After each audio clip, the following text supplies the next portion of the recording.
So I long debated making a video about this game because of various reasons that I will probably also get into. But Project Motor Racing released pretty much today if you're watching this video when it came out. And the reason why I'm kind of late on this is because we weren't really allowed to make reviews on the game yet. Which is funny because this video is not actually a review of the game, but I did play it a little bit over the last week. And to just kind of sum up my thoughts on the game, it's fine. It's okay. It's just, to me, it's just nothing special. It's just the most average sim racing game that you have ever seen. I don't really have that many bad things to say about it, but also not really many good things. It's just kind of most things felt really average to me. But to start off with the good side, yes, this game does have a single player. Yeah, it's okay. I think there's mainly two interesting things about it. Number one, it has probably more to do with the car list. You can drive some nice, quirky cars in this game that you probably wouldn't get in many other racing games. And the other thing is a sponsorship system. So basically, you can select how you want to be paid in the game. So do you want to go for a sponsor that pays you more for good qualifying positions, or do you want to have a sponsor that covers your repair costs? You can really just kind of decide what kind of playstyle you want to go for. I think that is cool, but that is also where it ends. Everything else about the single player is incredibly basic, and I think at times even falls behind the latest Forza Motorsport, which is not a good thing. The game does allow you in the very beginning to just kind of select where you want to start. So you basically can decide of a starting budget, and with a starting budget you can then either only buy some of the beginner cars, or you can basically buy whatever you want. I think it's kind of silly because the entire point of a single player is the progression. Well, why would I play the single player campaign if I can start off with $2 million, buy the fastest cars, and already get into the fastest categories of the game? It just makes no sense on a game design level. But other than that, it's just really basic. There's nothing really super interesting here. I think the most interesting thing is that damage needs to be repaired. But other than that, the racing itself is just nothing really super special, especially because the AI is really not good. So they don't really try to race you. They are really slow when they're behind you, or they just dive bomb you outright. It just doesn't feel like there's ever any in between. I think overall the single player campaign is okay. It's underwhelming at most, if I want to be critical. But yeah, I mean, it is what it is. I just wasn't really motivated to play it for very long, if I'm being honest.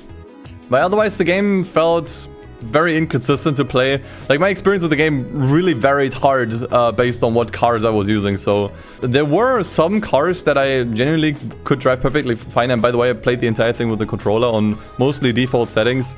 Ironically enough, the more powerful, harder to drive older cars, I found the most easy. The Group C cars, I was able to control just fine. The car that I struggled the most with was the beginner entry-level MX-5. So, make of that what you will. People have had really very mixed opinions when it comes to the handling and the controls of this game. Some people said that the GT4s and GT3s are borderline undrivable. It's just such a mixed bag. I feel like I would have to just kind of dissect every single car class individually to really tell you guys how these cars behave and drive. But overall, it's okay, just like the rest of the game. So honestly, as a whole, I just feel very meh on the game. It's just another sim racing game for me. It's just nothing that really struck me as super special, which is kind of a shame because I feel like with the way they kind of hyped this game up and with how they marketed it, it kind of seemed like it was going to be something a little bit more substantial. But as is, I feel like the game for the most part is fairly bare bones and fairly underbaked, especially because performance was a little bit iffy. The game is incredibly CPU bound. So if you have an older CPU but a good graphics card, you're cooked. Basically, the game is not optimized well on the CPU front. Maybe that will change by the time the game comes out. Maybe that will change in one of the upcoming patches. Just saying, when I played the game, it just was all over the place. Also, graphically, I don't think it's wooing anyone. I don't think every sim racing game needs to look phenomenal. But once again, it just looks average. I think there are certain times of day where the game looks really, really off. But other than that, it's okay. Like, this is why I just kind of didn't want to make a review on the game, because I have nothing of value to say. Everything is just so painfully average. There's only like a few things I can pick out that are good, like for example how the career sponsorship works, or like the some of the individual cars, and other parts of the game that I think are just downright bad, like the AI, for example. But other than that, there's just nothing to say about this game. It's just like, you've seen this game before. You have probably played this game before. It's just, especially if you played the previous Project Cars games, it's literally just like another iteration of that with not much more to add, I think. And so I kind of wanted to talk more about the situation situations, plural, surrounding this game, because there are a few things when it came to Project Motor Racing that really, really rubbed me the wrong way. And I think the first one I want to just bring up, because this is something that I feel like was swept under the rug by pretty much everybody, is how they jacked up the prices right before launch. Now, it's worth mentioning that the developers don't actually have anything to do with this. In fact, I would argue and assume that the developers probably are the most unhappy about this. This is entirely on the publisher's side. So I'm just going to take the Steam prices here as an example. So the game on Steam, for me as a European, is 60 euros. And generally that has not changed. So as soon as the game got listed on April 30th, the price has not changed at all. But that is not always the case. So the price has been changed for a bunch of other countries, in particular ones that are more on the like low income end, which I found really bizarre. So let's take Canada for example. So Canada saw a price increase from 78 Canadian dollars to 98 Canadian dollars. So an increase of 20 Canadian dollars here for Canada. Australia saw a pretty similar price increase. So from 88 Australian dollars, it went to 108 Australian dollars. And Qatar, the price doubled. So I'm gonna be honest, I'm not sure what currency this is, but the price more than doubled compared to before. If you're from Mexico, the price increased from 615 to almost 1,000. I assume this is Mexican dollars. If you're from Brazil, the price increased from 162 to 278. So as you can see, this hit a bunch of countries, primarily lower income ones. But there are two countries where the price actually got lowered. The first one is Poland, where the game went from 275, I think zloty is what it's called, to 220. As well as Switzerland, where it went from 66 to 61.5, which, yeah, Switzerland. One of the most wealthiest countries in the world. I'm sure they could have used that price cut. Thank you. What makes it so bad is just how close to launch these pricing changes happened. So all of these happened on the 10th of November, which was only like 2 weeks until the game's launch. Like in that way, the more sensible people that wait until reviews come out and until they decide if they want to buy the game basically got punished by now having to pay more because they didn't like pre-order immediately as soon as the game was announced. I think this is gross. I don't think this should be a thing, but make of that what you will. Now, another thing about this game is that this was pitched as being decently playable on a controller. I'm not sure if at one point they had specific gameplay footage from a controller. They definitely released some sort of like footage played in the third-person camera. I'm not sure if they used a wheel or a controller for this, but generally this was pitched as a accessible, especially console-friendly racing sim, which I don't think it is. I'm gonna be honest, if you play this on a pad, your experience can range from okay to really, really miserable. Like if you're unlucky and you pick the exact cars that don't drive well, you will have a miserable time. Especially if you are on console, which I mean the console players are probably like the premier audience that will play this on a pad. Apparently this game plays even worse on console. I think it's because like the console version is like a few updates behind. So we had people like Super GT, someone who I would trust a lot more when it comes to like handling and being able to control cars. He basically came out and said that the game feels horrible, like completely undrivable, and used like one of the hypercars as an example. So I found these hypercars difficult to drive for sure, but not as like undrivable as it looks in the video. Now, I don't think Super GT has any skill issues or whatever. I think he's much better at these games than I am. But what I can definitely say is that the experience with the controller is like all over the place. Like none of it is consistent at all. I'm not sure if this is a problem with the setup of the cars or whatever, but it's just such a mixed bag that I think if you're going into this with the controller, you are going to have a bad time. It's just how it is. And the thing about the controller handling is that this is... I feel like I was the first one to speak up on this. Now, we were kind of in like a private creator network discords where we can just kind of like talk to the developers directly and just give them feedback.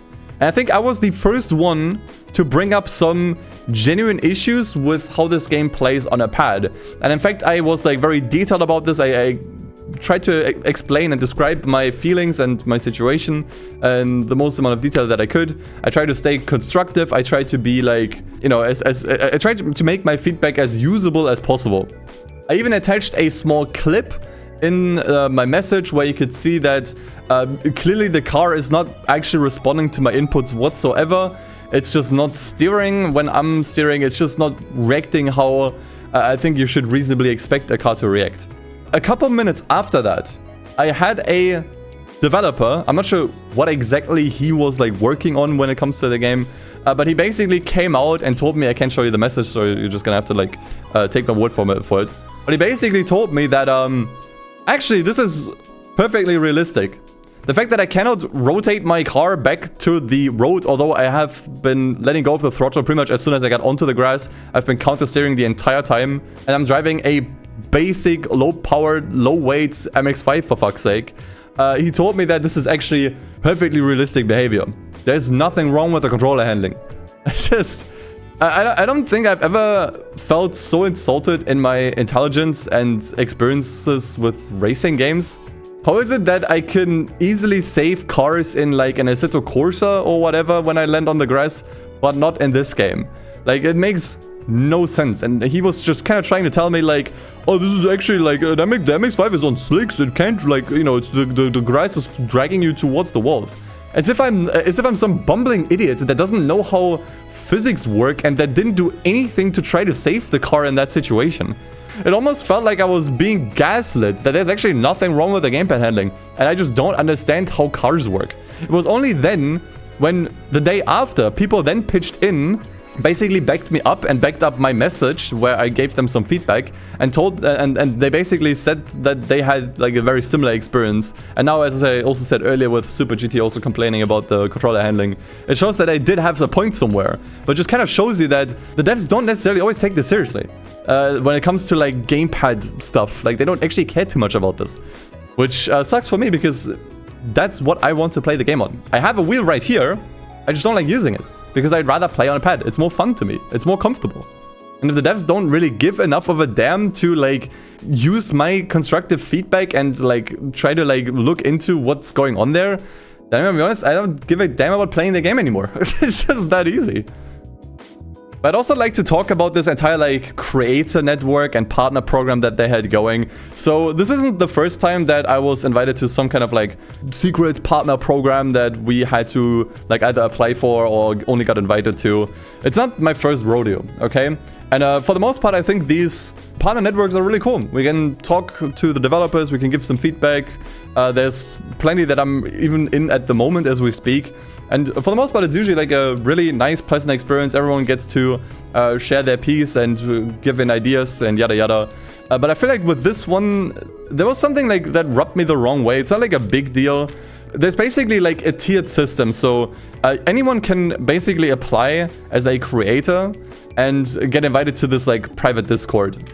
But the thing is, all of us creators are basically divided into tiers based on our channel sizes. So if you are a massive creator, if you're one of the biggest creators, you basically get the gold tier. And in the gold tier, you basically get access to more servers where I'd assume the developers are probably a little bit more, respond a little bit faster, and your feedback is taken a little bit more seriously, that kind of thing. But if you're one of the smaller creators, you get basically lumped in with all the rest. So there's like this like weird tiered system when it comes to like this partner network based on channel size, which I have never seen before and really rubs me the wrong way. I don't want to go as far to say that this is like discriminatory towards smaller creators. At the end of the day, it is like the creator's choice to apply to this. But it's just, I don't like it. I think every creator, regardless of big and small, should be taken just as seriously as everyone else. And everyone should basically just be on the same level playing field. And the reason why it took me so long to make a video on this game is because I wasn't really sure if I'm allowed to. So basically, whenever we have early access to some kind of game, there is always an embargo date, which, if you're not familiar with that term, basically means we cannot publish our content until that date, until that time of day has passed, basically. And usually, once again, every single time I was invited to some like creator network and I got early access, there was one embargo date at which point we could just post whatever we wanted. We could post a review, we can just be honest, we can just do whatever we wanted, basically. However, this time there were 2 embargo dates. One for, I think, Friday the 21st, and then another one for today, which is when this video comes out. Basically, how it worked is that for the first embargo date, the earlier one, we were allowed to share footage of the game. We were allowed to like play the game, but we weren't allowed to review it. I'm not sure how I was supposed to interpret this. I tried to be like really safe and just did not give any opinions yet, and I didn't make any videos on the game yet because I wasn't sure what I'm even allowed to say. Like, what does that mean? I can't review the game? Does that mean I cannot even say my opinion on the game? That's just how I interpreted this. Now, it seems like other creators just didn't give a damn. They just said their opinion on the game regardless, which, thumbs up, that's what you should do. I'm really proud of all the creators that actually just came out and just kind of like put out their honest opinion on it. But as far as I was concerned, we weren't allowed to actually do this. So, once again, like, the terminology on this, they weren't like 100% clear, but it's already kind of weird that they want to withhold certain kind of content, particularly the stuff that is the most useful, like genuine actual reviews, until the game comes out. Like, we're allowed to make content on the game and basically sell you guys on the idea that we're enjoying the game and playing it, but we're not allowed to like talk seriously about it. We're not allowed to give our genuine opinions on it. Something about that feels really sketchy and disingenuous to me. And I waited until now to make my video on this, because I was not sure if what I'm saying here I'm even allowed to say. I thought it was super sketchy, and if I see this again in any other like creator program, I'm just gonna dip out. I don't want to do this again. So yeah, that's pretty much all I wanted to share about Project Motor Racing. And now, whether or not I think the game is worth it, honestly, it's up to you. I think if you have like a lot of disposable income and you've already played all of the other sims out there and you just really want a new one, you really want to drive like some of the cars, knock yourself out, I guess. There's some fun to be had here, I think. But I think for what they're asking for, like for the asking price, especially because the asking price, once again, got increased in a bunch of countries and also is higher on console. So I only showed PC prices on Steam. If you buy this on console, it's even more expensive. I honestly just don't think you get enough here. I think the final product is just woefully underbaked, and they just kind of under-delivered here on some of their promises, I think. If they launched this as an early access title for 20 bucks less, I'd be like, hell yeah, dude. Seems awesome. Can't wait to see where they take this next. But the fact that they are masquerading this as a full launch title that is 100% ready to release, I don't think I subscribe to that. I don't think it reached that bar for me. So yeah, not a recommendation from my end, but feel free to keep the game wishlisted. Check in every couple months to see what changed, if they did any patches. But as far as I'm concerned, there's just not enough here. Unless you buy the deluxe edition, where you get day 1 DLC. Hallelujah. Oh yeah, I totally forgot about that. So yeah, they have day 1 DLC. When I already, as I outlined earlier, there's just not a whole lot of content here, and the game is already underbaked. You can buy new cars and I think like a completely new race category. Day 1 as DLC, part of the deluxe edition. I'm so tired of these like gaming practices, and honestly, I'm kind of done with this video in general and talking about this game. So I'm just gonna leave it there. Thank you for listening, and yeah, until next time, take care, take it easy. And as always, peace. See you guys. I'm so tired, man. I'm so tired.